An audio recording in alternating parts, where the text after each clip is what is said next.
Olá pessoal, eu sou Alberto Delisola e hoje vamos falar sobre essa série que abre infinitas possibilidades para esse mundo compartilhado da Marvel, WandaVision. Vamos falar de como que essa série é muito mais profunda do que você pode imaginar.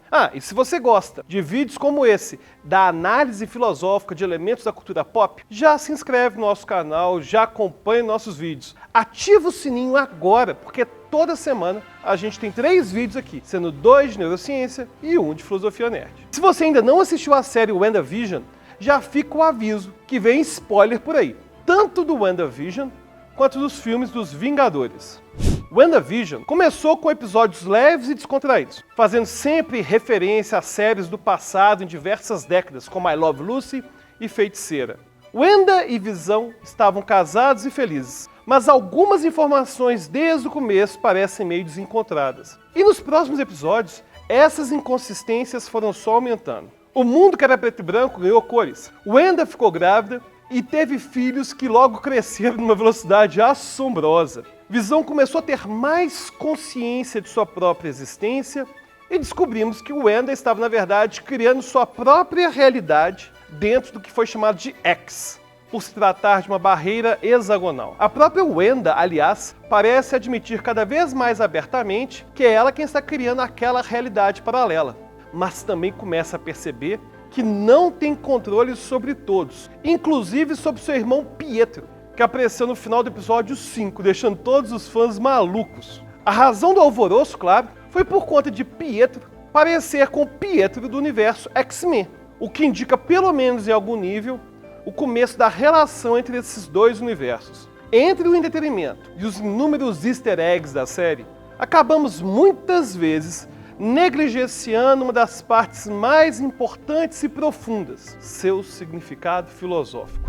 Não, WandaVision não se trata apenas da obra que está abrindo o universo da Marvel. Se trata também de uma obra que lida com o existencialismo e as crises do mundo moderno. Entre os pensadores existencialistas, temos Kierkegaard, Dostoiévski, Sartre, Nietzsche e muitos outros. É dito no pensamento existencialista que o ponto de partida do indivíduo é caracterizado pelo que se tem designado por atitude existencial, ou uma sensação de desorientação e confusão face ao mundo aparentemente sem sentido e absurdo. Hoje, no entanto, vamos nos focar na visão de um existencialista bastante polêmico, Martin Heidegger. Martin Heidegger foi um filósofo alemão que viveu de 1889 a 1976. E sua maior obra foi o livro Ser e Tempo, que apesar de ser cheio de palavras compostas, complexas, nos traz importantes reflexões sobre as doenças de nosso tempo, o significado da vida e os caminhos para a liberdade. Anos antes da Segunda Guerra Mundial, Heidegger teve relações com o Partido Nazista Alemão, mas tal relação foi interrompida por diferenças políticas e éticas. Para muitos,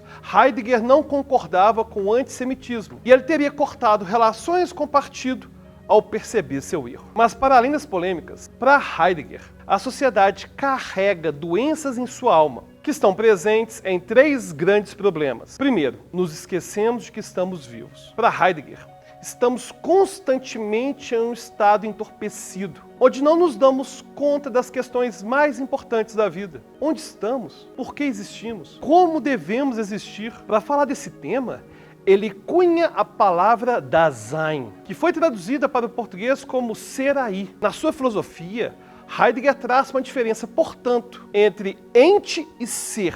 Ente, para o Heidegger, é simplesmente a carcaça, o que pode ser estudado e analisado pela ciência. O ser, no entanto, é muito mais profundo, é muito mais complexo e é cheio de questões intermináveis. O oposto do ser aí, para ele, é o nada. Segundo problema, nos esquecemos de nossas conexões. Heidegger aponta ainda que, graças à tecnologia, graças ao trabalho, à rotina, muitas vezes a gente se esquece que todos nós somos conectados pelo simples fato de existirmos. Ao contrário do pensamento ainda vigente, Heidegger não via os humanos como seres especiais, comandantes de um mundo. Para ele, todos nós somos parte de um ecossistema e devemos cuidar de nós mesmos e do mundo à nossa volta de maneira altruísta. Nas palavras de Heidegger, o ser humano não é o senhor dos seres, mas o pastor do ser.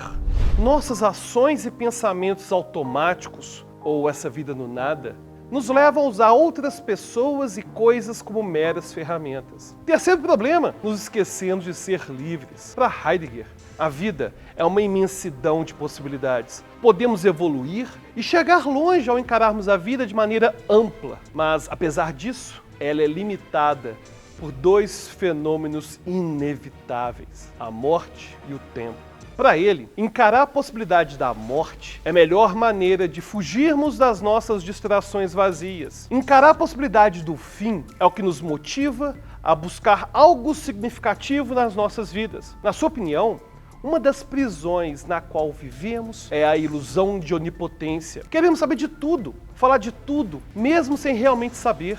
A liberdade é também abrir mão da compulsão das opiniões mal formadas. Felizmente, Heidegger nos dá soluções para esses três problemas. E não à toa, essas são as soluções existenciais que o Wenda tanto procura.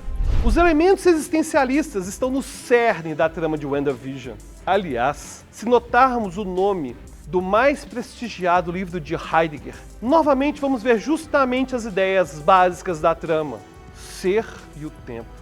O que vemos é que Wanda, apesar de seus poderes, tenta justamente alterar, se enganar sobre ser, existir e sobre o tempo. Ela vive uma crise existencial que foi causada primeiro pela morte do seu irmão e depois pela morte do seu companheiro Visão. Sua tentativa é justamente alterar os limites propostos por Heidegger, e sem sucesso, é claro.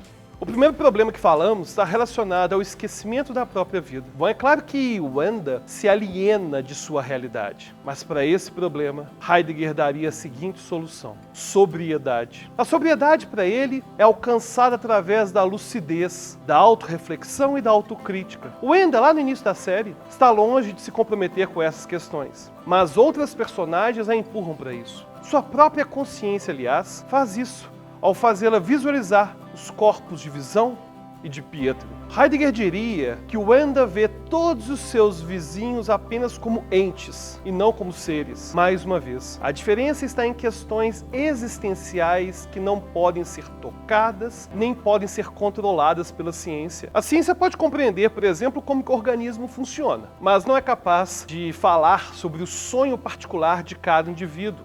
Por isso, Visão é capaz de sentir a angústia das pessoas sob o controle de Wanda. Suas carcaças são controladas, mas sua existência íntima, não. E para o segundo problema, que é o esquecimento de nossas conexões, Heidegger daria a solução: renúncia ao consumo compulsivo e cuidado com o mundo. Existe uma crítica, e é uma ironia da própria série, que é a transmissão de Wanda de sua própria vida. Ela está presa, portanto, no mundo de entretenimento, de fantasia, que em nada reflete sua angústia existencial. Tanto que no começo, qualquer coisa que sai do planejado é simplesmente rebobinado, é refeito por ela. Ela tenta editar a aparência de sua vida na ilusão de que isso mude sua vida de verdade. Essa é uma crítica heideggeriana que denuncia o mundo à nossa volta. Somos cada vez mais controlados por um show que não reflete o nosso ser. Heidegger, em uma entrevista com um monge budista em 1963, profetiza: o perigo é que os humanos estão completamente à mercê da tecnologia e algum dia eles se transformarão em uma máquina controlada pela tecnologia. Wanda, portanto, precisa abrir mão do controle que exerce nas pessoas e cuidar delas, deixando sua compulsão de viver uma vida aparentemente perfeita. No entanto, o terceiro ponto é o mais importante de todos. Para o problema do esquecimento da liberdade, Heidegger propõe olhar para o abismo da morte. Em uma de suas citações mais famosas, ele afirma: se eu trouxer a morte para minha vida, reconhecê-la, encará-la diretamente, eu me libertarei da ansiedade da morte e da mesquinhez da vida. E só então eu serei livre para me tornar eu mesmo.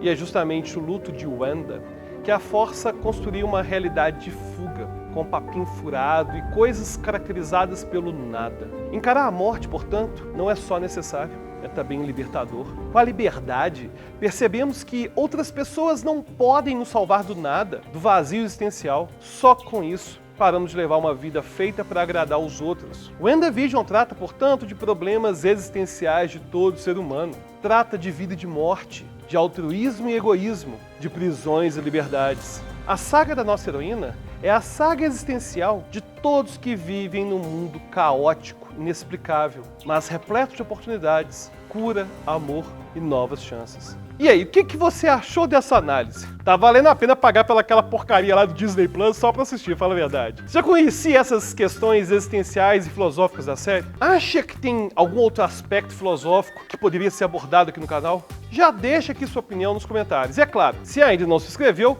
já se inscreve, deixa sua curtida, ativa o sininho para receber as próximas notificações dos próximos vídeos e até a próxima.